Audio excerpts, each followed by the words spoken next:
All right, so we're really diving deep today. Intuitive eating. You probably heard about it, maybe even tried it. It's definitely having a moment, right? Totally. But we're going beyond the hype. We've got this awesome excerpt from Harvard's The Nutrition Source. Oh, I love their stuff. Always super credible. Exactly, which is key because we want to know, can intuitive eating really work? Like for you listening right now. And that's the key question, isn't it? It's not just about the what of IE, but the how does it fit into your life? One thing that jumps out from this article, it's all about listening to your body. Those internal cues like, hey, am I actually hungry? Versus like, what's the diet plan say? Right, because diets, they can get so rigid, right? You almost forget what your body's telling you. It's like you're trading your body's wisdom for a rule book. 100%. And intuitive eating is like, let's toss out the rule book. Let's rebuild that trust with your body.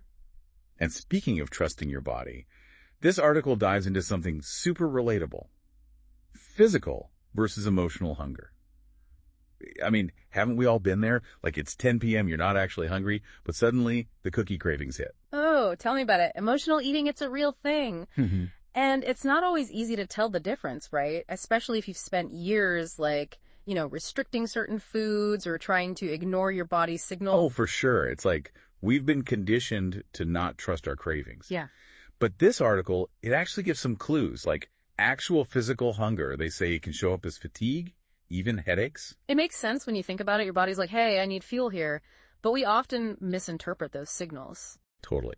Whereas emotional hunger, it often feels more urgent, right? Like out of nowhere. Yeah. And it's usually tied to a specific food. Not just any cookie will do. It's got to be that double chocolate chip cookie. You're speaking my language now. And that's where the real magic of intuitive eating kicks in. Learning to hit pause, check in with yourself, like, what's really going on here? Become a craving detective. I love that. Are you actually hungry? Or are you stressed, bored, lonely, trying to fill some emotional gap with a bag of chips? And that's a whole other conversation, right? Like what's behind that emotional eating. Yeah. But, okay, let's say someone's listening and they're like, okay, this intuitive eating thing's kind of blowing my mind. But the big question, does it work? Like, what does the research say? Yeah, you got to look at the evidence. And the cool thing is when it comes to mental health, intuitive eating seems to have some real legs. Oh, interesting. Tell me more about that. Studies are showing some promising links, less anxiety, lower rates of depression, even improvements in body image. Makes you think, Yeah, it's like all that pressure to eat perfectly, it takes a toll. It really does. And intuitive eating is like this breath of fresh air, giving yourself permission to eat without the guilt and the stress. Okay, but I can hear some people thinking, but what about weight loss? That seems like the big elephant in the room. Right. It's the question everyone wants the answer to. And full transparency, the research on intuitive eating and weight loss is kind of all over the map. Really? So some studies say yes, some say no. It's mixed, which actually makes sense because here's the thing. Intuitive eating, it's not a weight loss diet. Okay, so it's not about shrinking your body. No.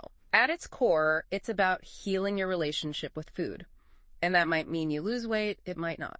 So it's more about tuning into your body's natural wisdom. Exactly. It's about long-term well-being, mind, body, and, that whole connection with food. But there was this one study that this article highlights, and I gotta say, it's super interesting. Oh, really? What did they find?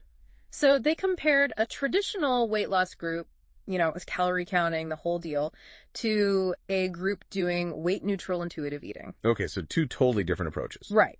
But here's the kicker. Both groups, they saw improvements, like in their overall healthy habits and even their cholesterol levels. Wow.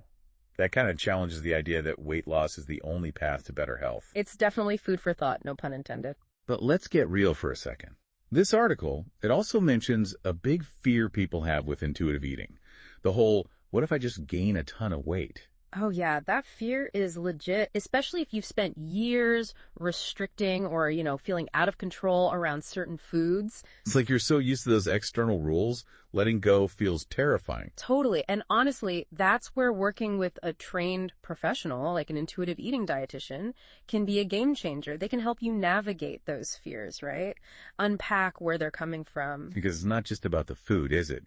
It's about all that baggage we're carrying around. Exactly. It's about finding a way of eating that feels both freeing and safe. So it's not about ditching all structure and just going wild in the grocery store. Not at all. It's about finding a structure that works for you. One that's built on self-trust, not deprivation. I love that. Finding your own internal structure. And actually, this article touches on another approach that often gets mentioned alongside intuitive eating.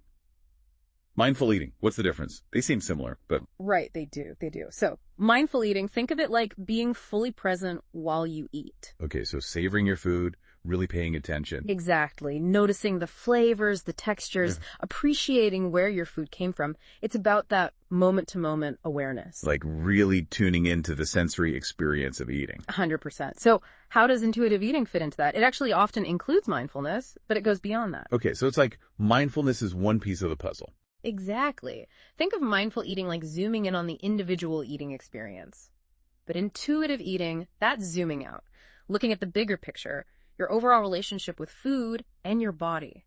It's the long game. So it's less about how you eat at any given meal and more about how you feel about food overall. You nailed it. It's about cultivating that sense of trust and attunement with your body over time. I like that. It's almost like we've spent so much time listening to all these external rules about food.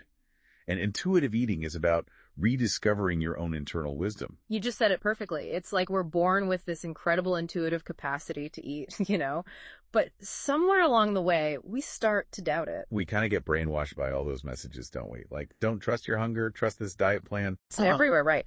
But intuitive eating, it's like, hold on, let's rewind that. Let's get back to that place of inner knowing. Okay, so let's say someone's listening and they're like, all right, I'm sold. Intuitive eating it is. Where do they even start? That's the million-dollar question, right? And the cool thing is, there's no one right way. It's really about finding what works for you. Which can feel liberating, but also kind of overwhelming, right? Because it's not like a diet with a set of rules. Exactly. There's no rigid meal plan to follow. It's more about tuning into your own internal cues. So where do you even begin with that? It can be as simple as just hitting pause before you eat. Ask yourself, am I actually physically hungry right now? Oh, I like that. Just that little moment of awareness. Checking in with yourself. Exactly. And sometimes you might realize, you know what? I'm not actually hungry. I'm feeling stressed or I'm bored or whatever's going on. So it's about uncovering those deeper reasons why we reach for food. Exactly. And those little moments of awareness, they can make a huge difference over time. It's not about being perfect. It's about progress. And I imagine it takes practice, right? Like any new skill, you're going to have good days and bad days. Oh, absolutely. Be kind to yourself. It's a journey, not a race. And speaking of support, don't forget there are amazing resources out there if you need help along the way. Intuitive eating dietitians, they're like the coaches of the IE world. They can help you navigate all those tricky parts, like those fears around weight gain or just, figuring out what feels right for you. 100%. And that's what this all comes down to, right? Finding a way of eating that feels good in your body and in your mind. I love that. Well said. It's been so insightful diving into intuitive eating with you today. The pleasure was all mine. Always happy to talk about this stuff. And for everyone listening, if this conversation sparked something in you, maybe you're curious, maybe you're feeling hopeful, keep exploring. Trust your gut. Literally. You've got this. Really. And hey, thanks for tuning in to The Deep Dive.